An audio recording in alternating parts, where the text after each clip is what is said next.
एक लड़की थी, शी वॉज 21 ईयर्स ओल्ड, और उसका जो रिलेशनशिप स्टार्ट हुआ था वो तब हुआ था जब वो 7th स्टैंडर्ड में थी। 7th स्टैंडर्ड में बात ये थी कि मोहल्ले में दोनों एक दूसरे को मिले, एंड लड़की बिलोंग करती है लोअर मिडिल क्लास से। वो जब 7th स्टैंडर्ड में थी तो वहां पर ही उनकी, जैसे स्कूल में आपको पता है बच्चे साथ में खेलते हैं, मोहल्ले में हो तो बच्चे बच्चियां आपस में खेलते भी हैं। तो वो बताती है कि मैं उसी के साथ खेलती थी, मैं उसी के साथ सपारा पढ़ने जाती थी, मैं उसी के साथ ट्यूशन जाती थी, तो हमारा एक दूसरे के घर आना जाना भी था बिकॉज हम लोग नेबर्स थे। मैट्रिक में आए, मैट्रिक के बाद स्कूल भी सेम था, फिर कॉलेज में आए तो कॉलेज भी सेम था। अब जब कॉलेज का फर्स्ट ईयर था तो वहां पर आके घर वालों को पता चला कि अच्छा पहले तो चलो बचपन में तो बच्चे बच्चियां थे, अब बड़े हो गए हैं तो अब इनका मिलना जुलना इस तरह से अच्छी बात नहीं है। अब जब घर की वजह से रिस्ट्रिक्शंस लगना शुरू हुई तो लड़की ने लड़के को बाहर कैसे, जैसे हम कह लें किसी कॉफी शॉप पर या किसी भी जगह पर उसने मिलना शुरू कर दिया। अब लड़का जो था, क्योंकि वो बहुत ही लोअर मिडिल क्लास से था, तो उसके लिए यूनिवर्सिटी के फाइनेंस को बेयर करना इतना आसान नहीं था। लड़की के जो घर वाले थे वो भी कोई उतने वेल स्टैब्लिश नहीं थे, वहां पर भी फाइनेंशियल बहुत ज्यादा क्राइसिस थे, बट कुछ करके उसने इस गवर्नमेंट यूनिवर्सिटी में एडमिशन लिया और वहां पर जाके उसने अपनी स्टडी को कंटिन्यू किया। पूरे डिपार्टमेंट को पता था कि फला बंदी को कोई भी अप्रोच नहीं करेगा क्योंकि ये ऑलरेडी किसी के साथ रिलेशनशिप में है। नहीं तो यूनिवर्सिटी में आपको पता है 4 साल में कौन कौन से, किसी को भी आप अच्छे लग सकते हैं, कोई भी आपको अप्रोच करता है, लेकिन उसकी इतनी उसकी ऑनेस्टी थी कि उसने पूरे डिपार्टमेंट को बता के रखा हुआ था। किसी से भी मिलती थी, कोई अप्रोच करता था तो उसको बड़े फखरिया अंदाज में बताती थी कि मैं उसके साथ हूँ, और हर टाइम उसको फोन, हर टाइम उसके साथ। लड़की यूनिवर्सिटी जाती थी, फिर उसके बाद वो पार्ट टाइम 2-3 जगह पर होम ट्यूशन जाती थी पढ़ाने के लिए, और वहां से किसी जगह से उसको 6,000 मिल रहा है, कहीं से उसको 5,000 मिल रहा है, और वो 6, 7, 8 माह पैसे जोड़कर उसकी बर्थडे हमेशा, वो जो आपने ब्रांडेड गिफ्ट्स की बात की ना, उसके लिए इतने ब्रांडेड जूते शायद उसने कभी अपनी जिंदगी में देखे भी ना हो, ब्रांडेड वॉचेस, ग्लासेस, कपड़े, जूते, सब कुछ उसको खुद वो बेशक ना पहने, मोहब्बत में लोग यहाँ तक। और वो आप बच्ची का ज़हन देखें जो कि अभी इतनी बड़ी उम्र की नहीं है, बिल्कुल टीन एज में जिसने स्टार्ट किया था। अब उसके बाद क्या हो रहा है,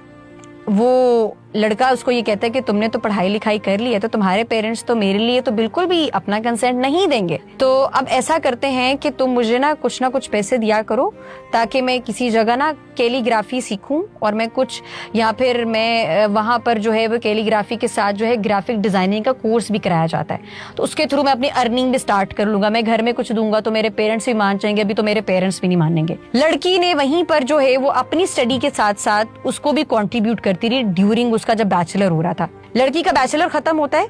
और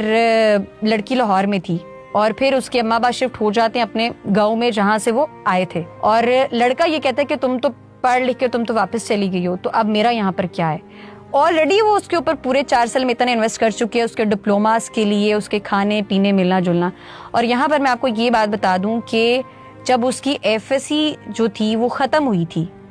उसके बाद उनके फिजिकल रिलेशनशिप भी स्टार्ट हुए थे, और पूरे 4 साल देखें कि उनका फिजिकल रिलेशनशिप था। उसके बाद अगर आप बात करें कि जब उसकी डिग्री खत्म होती है और वो जो लड़का है वो कहता है कि मैंने फलां यूनिवर्सिटी में एडमिशन लेना है और मेरे जो FSC के मार्क्स हैं वो फलां यूनिवर्सिटी का जो मेरिट है उसके साथ मैच कर रहे हैं, तो अगर पैसों का कुछ अरेंजमेंट हो सके तो मैं पढ़ लिख सकता हूँ। ये लड़की वहां पर दोबारा फिर से एक दफा, उसके पास कुछ अपनी सेविंग्स थी, कुछ वो अपनी किसी दोस्त से बोरो करके 70K, उस टाइम पर 70K वो ला के पैसे उस लड़के को देती है, और उसको ये कहती है कि आपने मुझे वापस जरूर करनी, क्योंकि इसमें से जो पैसे मेरे हैं वो तो मैं आप पर इन्वेस्ट कर रही हूँ, लेकिन कुछ पैसे हैं जो मेरे नहीं है, जो मेरे फ्रेंड के हैं, तो मैंने उसको रिटर्न करना है और आपने ये जो पैसे मुझे दोबारा से देने हैं। एग्जैक्ट यूनिवर्सिटी में उसके एडमिशन के 1 महीने बाद उसने उस लड़की से ब्रेकअप कर लिया। अब वहां पर क्यों ब्रेकअप किया,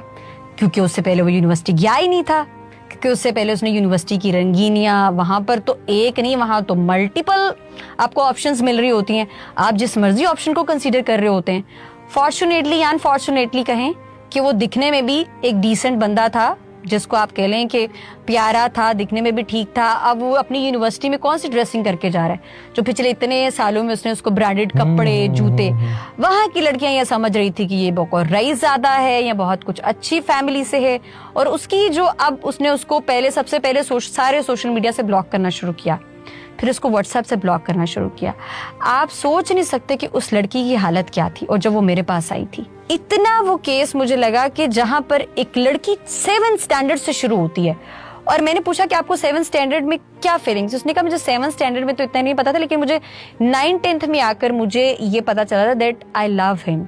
और फिर उसके बाद मेरा वो जो एक कॉन्टिन्यूस प्रोसेस है, कहते वो जो करता था, उसने उसको फिजिकल यूज भी किया, इमोशनली कितना टॉर्चर किया उसको। और अब वो मुझे जब उसके मैसेजेस दिखा रही थी ना, जो भी उसका जिसके साथ ताल्लुक था, आप उसको रीड नहीं कर सकते कि एक बंदी आपके फ्यूचर के लिए, आपका साथ निभाने के लिए वो किस लेवल तक गई है।